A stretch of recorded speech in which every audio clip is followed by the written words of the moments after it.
안녕하세요. 남인숙 작가예요. 오늘은 S님 고민 들어볼게요. 저는 30대 초반 직장인입니다. 저는 기가 좀 약하고 웬만하면 양보하면서 인간관계를 하는 타입입니다. 작가님 영상 보면 다른 사람의 기분을 상하지 않아야 소통이 잘 된다고 하셨는데 저는 공감이 되지 않습니다.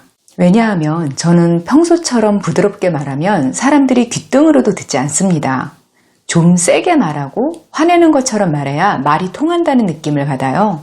좋게 말해서 들으면 서로 좋은데 부드럽게 말하면 그냥 무시하는 게 사람의 본성이라는 생각이 듭니다.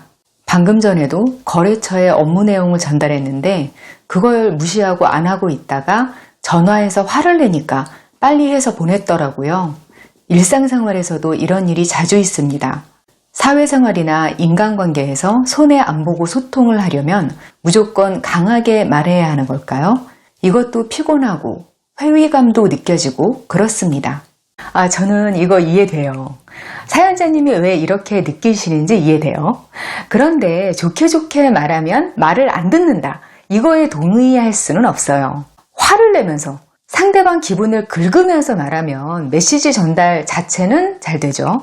당연한 게 사람이 부정적인 내용을 더 잘 인지하고 더 잘 각인하고 그러니까 그래요. 문제는 그게 정말 나한테 좋은 일일까? 그거죠. 사람을 움직이는 건 감정이에요. 누군가가 거칠게 말하면 당장 눈에 보이게 맞춰주려고 할 수는 있어요. 왜냐면 그거 하나하나 따져들고 기분 나쁜 거 표현하면 피곤하니까. 근데 그렇게 하면 상대방이 알지 못하는 부분에서는 아무것도 해주려고 하지 않아요. 보이지 않게 불이익을 주는 거라는 말이에요. 전에 백화점 코너에서 어떤 분이 물건 사는 걸 봤어요. 한 손님이 좀 무시하는 듯한 말투로 깐깐하게 따지고 왜 행사 상품은 백화점 카드 할인이 안 되냐 막 화내고 그러면서도 결제는 하고 가시더라고요. 직원분이야 그냥 예의 바르게 응대했죠. 근데 거기서 좀 친절하고 밝게 말하던 손님이 결제를 하려고 하니까 그 직원분이 자기 앞으로 나온 직원 할인 쿠폰을 적용해서 할인을 해주겠다고 하는 거예요. 결과적으로는 그 성질 부린 손님이 행사 상품 산 거보다 친절한 손님이 신상품 산 게 더 싸게 산 거예요. 그 직원분이 말투 나쁜 손님한테 원칙적으로 잘못한 건 없어요. 화를 내면서 원칙을 따져가면서 소통하면 당장은 일이 되긴 하는데 내가 모르는 손해를 보는 경우가 많아요. 일할 때도 마찬가지예요. 같은 맥락에서 성격 더러운 걸 보여줘야 안 건드린다. 이것도 아예 틀린 말은 아니에요. 근데 그런 사람하고 같이 일하기를 싫어하기 때문에 보이지 않는 곳에서 배제되는 경우가 많죠. 이렇게 되면 나는 이유도 모른 채 인생이 안 풀리는 그런 일이 생기게 되는 거예요. 그리고 일부러 말을 나쁘고 강하게 하면서 살아야 되면 그 인생이 얼마나 힘들고 피곤해요. 나쁘게 말해서 요구를 들어주기 시작하잖아요. 그러면 그 사람의 한정에서는 나쁘게 말해야만 요구를 들어주는 면이 있어요. 알아서 잘해주지 않는다는 거예요. 그러니까 본인은 좋게 말하면 말을 안 듣는다니까 이렇게 생각하게 되는 거죠. 사실 가장 좋은 건 좋게 말해도 다른 사람들이 말을 들어주는 거죠. 부드럽게 말해도 상대가 알아듣게, 좋게 말해도 다른 사람이 들어주게 말하는 방법을 정리해서 알려드릴게요. 첫 번째, 호칭을 적절하게 특정해서 말해보세요. 우리나라에서는 호칭이 애매한 상황이 많아요. 만약 외국을 다니면 누군가 저를 부를 만한 예의 바른 호칭이 딱 정해져 있어요. 맴, 마담, 이런 식이죠. 이것도 그쪽 문화권 안에서는 논란의 여지가 있지만 어쨌든 우리처럼 애매하고 복잡하지는 않단 말이에요. 그러다 보니까 호칭을 피해서 자꾸 말하는 습관이 있어요. 특히 가게 같은 데서 여기요, 저기요 이렇게 부르죠. 특히 사회 경험 적은 분들이 애매하면 호칭을 그냥 안 불러버려요. 이게 나쁘다는 게 아니라요. 호칭이라는 게 메시지를 잘 들어가게 하는 특성이 있거든요. 어릴 때 부모님이 각 잡고 혼내려고 시동 거실 때 꼭 성까지 붙여서 이름 부르셨잖아요. 남인숙, 이리 와봐. 이러면 쫙 긴장이 되면서 무슨 일이지? 이런 생각을 하죠. 누군가한테 메시지를 분명하게 전달하고 싶으면 그 사람을 보면서 분명하게 한정된 호칭으로 부르고 시작하면요. 일단 그 사람이 주목하게 돼 있어요. 호칭이 애매하면 일단 높여 부르는 쪽으로 정해서 자신감 있게 부르세요. 식당에서 사장님인지 종업원인지 헷갈리면 사장님 그냥 그렇게 불러도 돼요. 병원 가면 거기 직원분들 선생님 하고 부르면 돼요. 사회에서 직급으로 부를 거면 그 사람이 올랐던 직급 중에서 제일 높았던 걸로 부르면 돼요. 사적인 관계하고 공적인 관계 경계선상에서 애매하면 그냥 공적인 호칭으로 부르세요. 잘 모르겠으면 먼저 제가 어떻게 불러드리면 될까요? 하고 물어보고 불러달라는 대로 불러주면 돼요. 나이 어린 사람한테 언니, 아가씨 이렇게 부르지 마시고 좀 나이 있는 사람들한테는 선생님이 학부모를 대하는 거 아닌 이상 어머님, 아버님 이렇게 부르지 마시고요. 상황에 따라서 다르긴 하지만 선생님, 고객님, 사장님 이 정도 호칭이 무난해 보여요. 아무튼 명확하게 호칭을 부르고 말을 하면 그게 호명 효과가 있어서 메시지 전달이 더 잘 되고요. 더 무시할 수 없는 말처럼 들리게 돼 있어요. 두 번째, 긍정어로 의사표현을 하세요. 우리 사회에서는 자기 의견을 분명하게 표현하는 걸 부담스러워하는 면이 아직 있죠.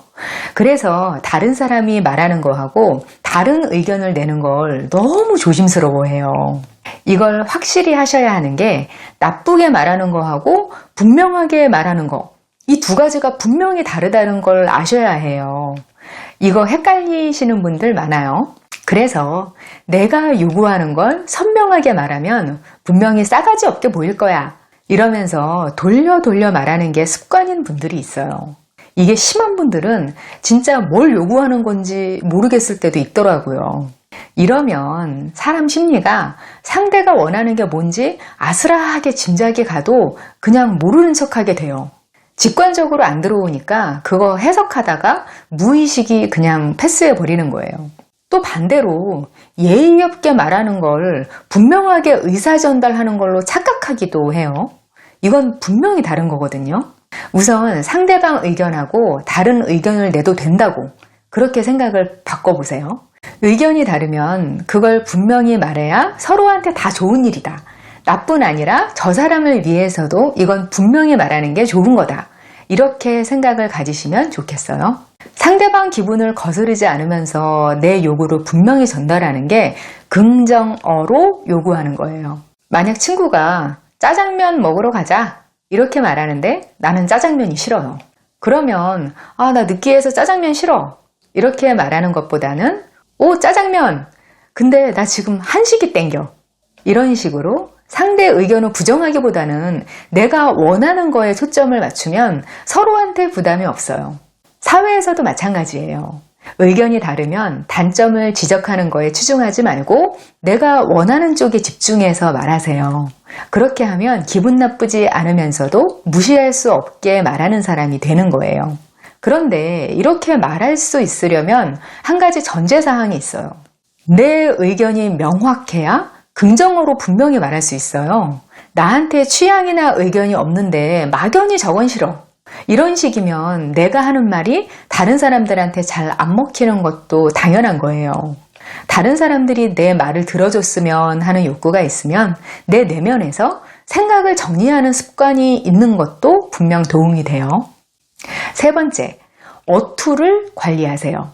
똑같은 말이라도 말투에 따라서 상대방이 받아들이는 게 달라요. 부드럽고 약간 느리게 그러면서 또박또박 말씀하세요. 말끝을 흐리거나 너무 빨리 말하면서 발음을 뭉개거나 그러지 않으셔야 상대방한테 말이 더 잘 먹혀요. 특히 사연자님 30대 초반이라고 하셨는데 사회초년생이실 수도 있거든요. 만약 말투가 너무 어린 말투면 정말 이것만으로도 손해볼 일이 많이 생겨요. 목소리만 들었을 때 확 어떤 나이대가 느껴지지 않는 게 더 신뢰감이 가고 메시지가 더 잘 들어오는 면이 있어요. 아나운서 같은 분들 보면 20대 아나운서하고 40대 아나운서하고 소리만 들으면 그렇게 구분이 될 정도로 차이 나지 않거든요. 세 번째, 이유를 성의 있게 말해보세요. 전에 협상을 진짜 잘하시는 협상의 달인인 대표님하고 같이 어디를 간 적이 있어요. 이분이 일 때문에 담당자분하고 대화를 하는 걸 봤는데 굉장히 구구절절 사정 이야기를 하시는 거예요. 그걸 보면서 제가 다 민망한 거예요.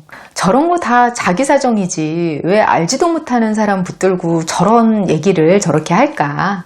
그게 쿨해 보이지 않았고요. 상대방이 오히려 짜증내면서 무시할 것 같았어요. 근데 나중에 보니까 그 일이 진짜 성사가 돼 있는 거예요. 정말 안 될 것 같은 일이었는데요. 제가 나중에 알고 보니까 누군가한테 부탁을 하거나 메시지를 전달하거나 할 때 남이 볼 때는 구구절절 자기 사정 얘기하는 것처럼 보이는 일들, 그게 의외로 효과가 있는 일이더라고요. 심리학 연구에서 이런 실험을 한 결과를 본 적이 있어요. 이걸 좀 해주세요. 왜냐하면 제가 원하기 때문이에요. 이 문장을 한번 잘 생각해 보세요. 왜냐하면 하고 이어지는 이유가 어처구니 없잖아요. 뜻을 잘 보면 이걸 말이라고 하는 거야? 이게 말이야 방구야. 이럴 만한 말이라고요, 사실.